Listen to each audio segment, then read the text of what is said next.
स्वागत करता हूं दोस्तों एक बार फिर से आप सभी का अपने YouTube चैनल में। दोस्तों आज हम हैं हावड़ा ब्रिज पे और हावड़ा जंक्शन पे। आप मेरे पीछे देख रहे होंगे, बिल्कुल हावड़ा ब्रिज आपको दिख रहा होगा और एक शिप जाते हुए दिख रही है।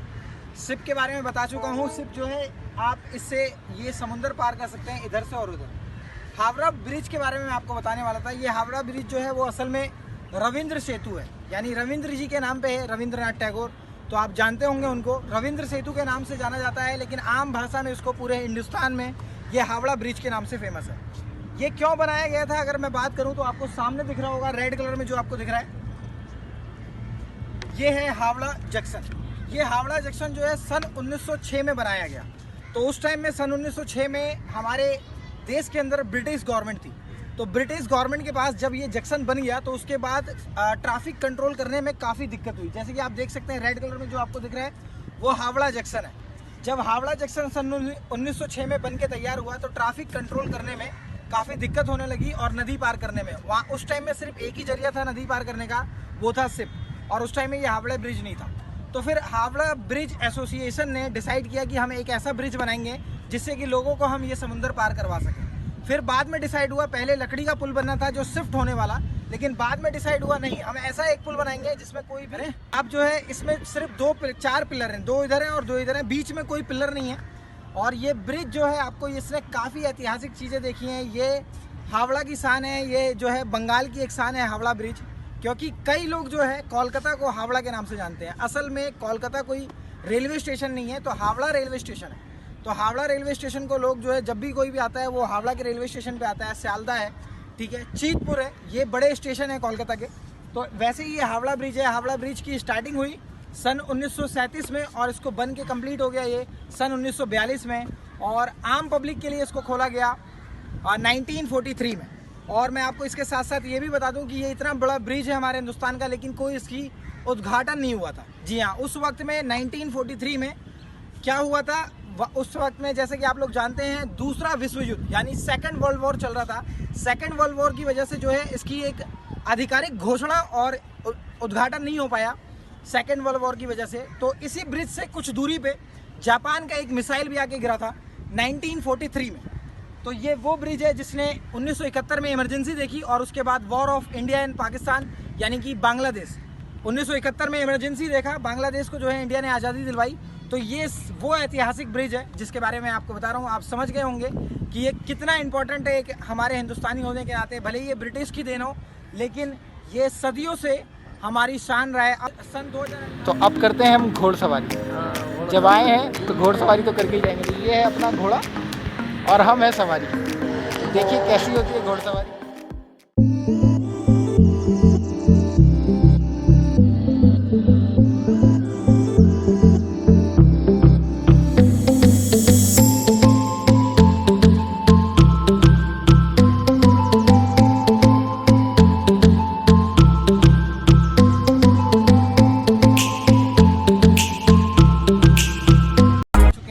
विक्टोरिया मेमोरियल यानी कि विक्टोरिया संग्रहालय। दोस्तों ये जो है 64 एकड़ में बना हुआ विक्टोरिया मेमोरियल, काफ़ी बड़े एरिया में। ये विक्टोरिया महल जो है, ये विक्टोरिया उस टाइम में जब इनके हमारे देश जब गुलाम था 1906 में, सन 1906 में जो है ये स्टार्ट हुआ था बनना और ये कंप्लीट हुआ था सन 1926 में आकर के। और ये बना था विक्टोरिया जो क्वीन थी हिंदुस्तान के अंदर, जब उनको 25 साल शासक करते हुए हो गया था, तब इसके खुशी में भी ये बनाया गया था जब उनको 25 साल पूरे हो गए थे हिंदुस्तान में राज करते हुए, कोलकाता सिटी के अंदर राज करते हुए।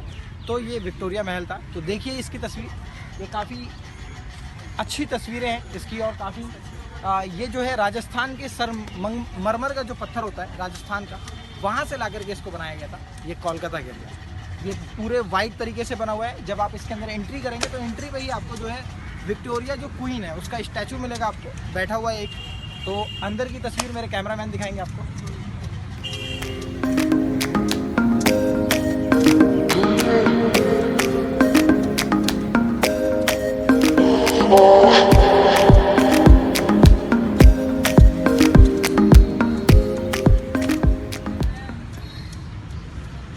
तो ये था दोस्तों विक्टोरिया मेमोरियल यानी कि संग्रहालय।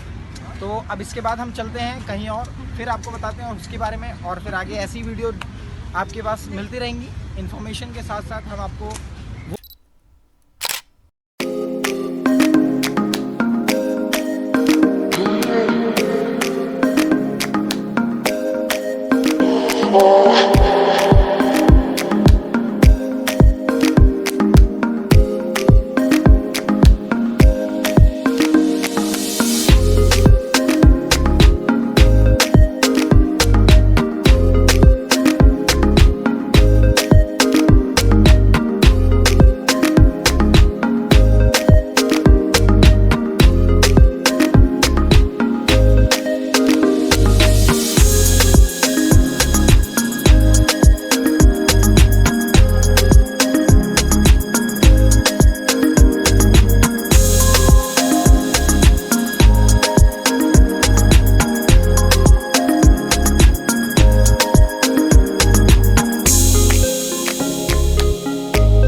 बड़े बाज़ार में आया हुआ हूँ। बड़ा बाज़ार सेम इसी तरीके से जैसे कि दिल्ली वाले जानते हैं, दिल्ली के अंदर सदर बाज़ार है। सदर की जो मीनिंग होती है, उर्दू अल्फाज है सदर, वो भी बड़ा होता है। अगर आप किसी बड़े ओहदे पे हैं तो आपको सदर कहा जाता है कि आप जो है इस कमेटी के सदर हैं। तो वो सदर बाज़ार है और ये बड़ा बाज़ार है। ये बड़ा बाज़ार जो है आज का नहीं है, ये अंग्रेज़ों के ज़माने से है।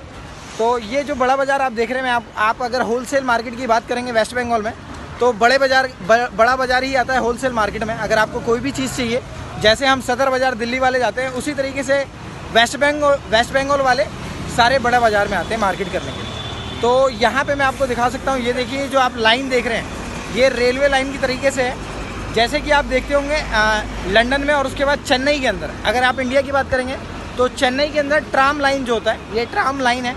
यहाँ पे जो है ट्रेन की तरह 2-4 बोगियों का ट्राम चलता है। जो लोग वेस्ट बंगाल आए हुए हों, चेन्नई गए हुए हों या लंदन गए हों, तो उन्होंने देखा होगा। ये भी अंग्रेज़ों की देन है जो उन्होंने यहाँ पे कोलकाता से स्टार्ट करी थी, क्योंकि कोलकाता जो है अंग्रेज़ों का हब था। जब उन्होंने स्टार्टिंग करी कंपनी की तो वहीं से करी।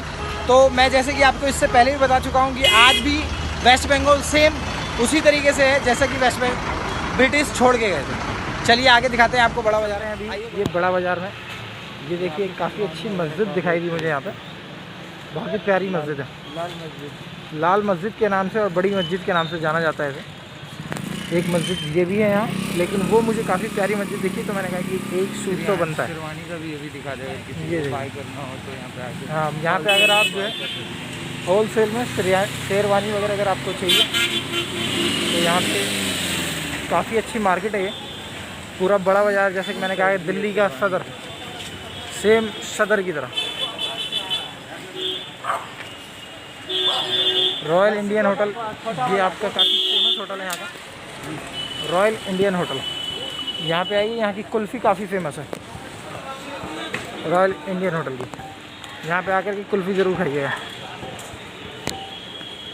तांबे पीतल की अगर पुरानी कोई चीज़ चाहिए तो आप इधर आ सकते हैं।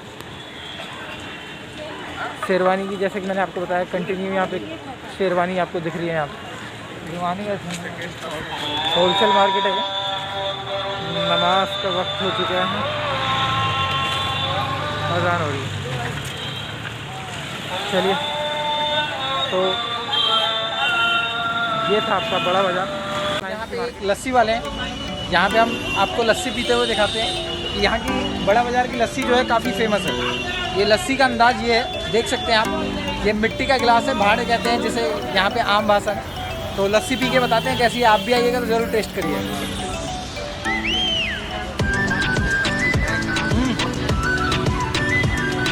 तो ये जो है कहाँ पे भाई है ये बताएंगे। यहाँ पे लोकेशन बड़ा बाज़ार दुकान है, बिल्कुल आप जो है MG रोड पे है ये। तो लस्सी काफ़ी टेस्टी है। अगर आप दिल्ली की बात करेंगे तो वहाँ से तो काफ़ी ज़्यादा टेस्टी है। ठीक है, तो ये आप यहाँ पे आइए, 30 रुपीज़ ओनली, 30 रुपये में आपको जो है बेहतरीन लस्सी मिल रही है। ठीक है, तो काफ़ी अच्छी लस्सी है। टेस्ट का आपका कोलकाता के रोड जो आप देख रहे हैं, ठीक है। तो ये आपको सामने जो दिख रहा है, ये जो आपको लाइट दिख रही हैं, ये है ईडन गार्डन। वो ये स्टेडियम है जिसने हमें क्रिकेट में ना जाने कितनी ट्रॉफियाँ जितवाई हैं। अगर आप T20 की बात करेंगे, वर्ल्ड कप की बात करेंगे, तो बहुत सारी ट्रॉफियाँ इस स्टेडियम ने हमें जितवाई है। ये देखिए अद्भुत नज़ारा, ये रोड के बीचों बीच में एक कलाकृति बनी हुई, ये दीदी का राज है यहाँ इस टाइम पे।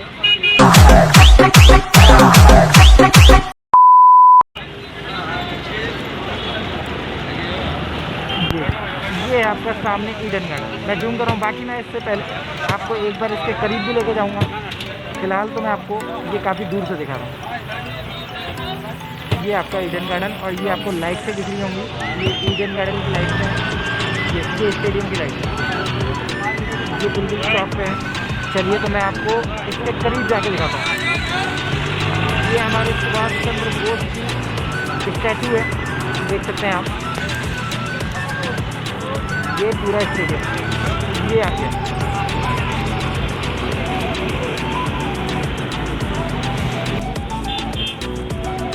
ये है आपका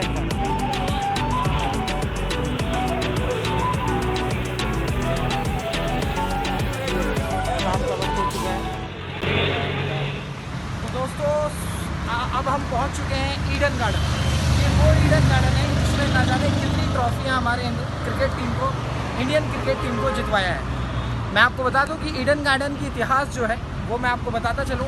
सन 1864 में ईडन गार्डन को बनाया गया। ईडन गार्डन का नाम जो है जो रखा गया था उस टाइम के जो गवर्नर थे, तत्कालीन गवर्नर, उनकी बहन का नाम था ईडन। तो उन दोनों बहनों का नाम जो था वो ईडन था, तो इसके ऊपर ये ईडन गार्डन है। असल में इस गार्डन का नाम ईडन गार्डन नहीं है, आप मेरे सामने देख सकते हैं, ये रोड पार करने के बाद इसका भी नाम जो है वो ईडन गार्डन है। तो सन 1864 में इसको बनाया गया था। मैं उनका नाम भूल रहा हूँ जिन्होंने इसका उद्घाटन किया था, उनका तत्कालीन गवर्नर थे लॉर्ड एक्लैंड। इनकी बहन का नाम था, लॉर्ड एक्लैंड की बहन का नाम था ईडन। तो उनकी बहन के नाम पे ये ईडन गार्डन, जिसने हमें ना जाने कितनी ट्रॉफियाँ जितवाई, और ये इंडिया का सबसे बड़ा क्रिकेट स्टेडियम है इस वक्त। तो ये था आपका ईडन गार्डन। तो अब हम आ चुके हैं, आपको दिखाते हैं ये पूरा Eden garden. Cameraman Iqbal Khan से मैं कहूँगा एक बार पूरा ईडन गार्डन कैमरे के साथ दिखाइए।